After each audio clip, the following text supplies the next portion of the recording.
Okay, hari ni saya nak tunjukkan cara untuk buat kelas meet yang paling simple sekali, di mana ini ada sangat sesuai kalau misalnya kita tak sempat nak prepare PowerPoint ke, tapi kita ada materials dalam bentuk Microsoft Word. Contoh, kita ada soft copy buku. Okay, caranya adalah first kali kita buat meet now lah. Okay, yang ni saya bagi macam basic je.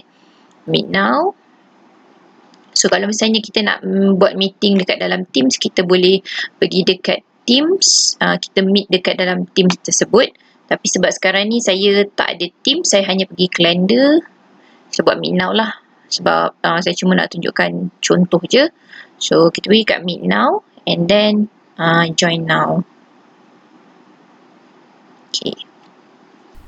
Kemudian tunggu jap. Alright, so sekarang ini basically adalah interface kita as a lecturer. Jadi kita nak kita sekarang ni tak sempat nak buat PowerPoint, tak apa, jangan risau.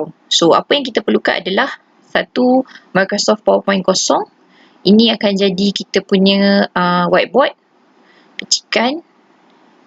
Kalau kita nak dia okay, kecil. Lepas tu gunakan layout kosong, blank. So ini akan jadi kita punya canvas untuk buat example. Ni paling sesuai kalau kita lecture matematik lah. Okay, and then yang kedua kita preparekan. Contoh kita nak mengajar bab 1. So gunalah unit 1. Gunakan tajuk Microsoft Word. Syarat dia mesti Microsoft Word dan Microsoft PowerPoint 365 yang latest punya, updated. Okay. So sekarang kita dah dalam Teams. So materials yang kita ada sekarang adalah workbook dengan satu PowerPoint kosong as our canvas. So dalam meeting ni nanti kita akan sharekan kita punya screen. So share content and then ambil screen. Okay, so sekarang student akan nampak apa yang ada ni lah. Yang line tepi warna merah ni menunjukkan apa yang student akan nampak. So kita boleh besarkan kita punya canvas ni, tapi in the same time student boleh zoom in jugalah kalau dia tak nampak apa yang kita tulis. So contoh kita dah tak sempat nak prepare, tapi kita ada ni lah workbook. So kita pergi je pada tajuk yang kita ni nak ajar. Contoh hari ni kita nak ajar 1.1 determine the distance at midpoint. So after kita explain kat sini, kita pergilah pada bahagian example ataupun notes kita. Kita terang je lah kat situ. So terangkan. And then contoh, saya nak bagi soalan, saya nak terangkan contoh kat sini 1.2. Right, yang ni kita kena guna pen dengan pad.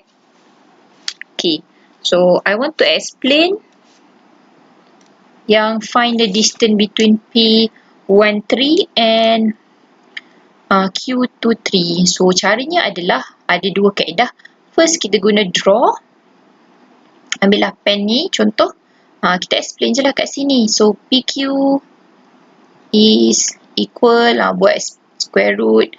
Terus je explain kat sini. Okay, contoh yang ni kita nak cari distance. So, D is equals to square root of, letak negative 9 minus 5 square plus 7 minus negative 4 square. And then explain. Dapat nilai kat sini. Okay, kalau misalnya kita tak nak terangkan kat sini, kita rasa macam space dia kecil, kita boleh je ambil contoh ni, kita bawa pergi kita punya PowerPoint. Okay, letakkan sebelah-sebelah. Sekejap, letakkan sebelah-sebelah.